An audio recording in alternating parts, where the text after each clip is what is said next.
This is Amp Troubleshooting 101. And we got the amp turned on, the guitar channel turned up to 10, and humming away. Nasty, gnarly 60 cycle hum. Yeah, you can't play through an amp like that. Well, one thing I learned when I was learning electronics, first thing to do is do a visual. That is the first guitar stage triode, and those are all the components going to and from it. You got the plate resistors here, coupling cap there, two bypass caps there, etc.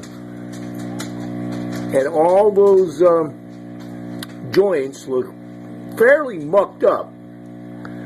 But I do see something else that's probably the root of the problem, is that big bundle of wires there. Well, these wires coming out that hole come from the output transformer. These wires over here are the wires coming from the input jacks over here. And let's see what happens if we separate that mess.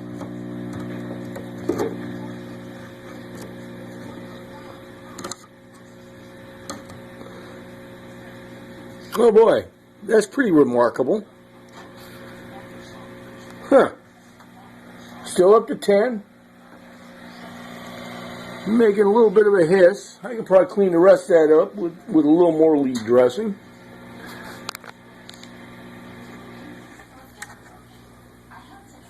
Let's check the bass channel.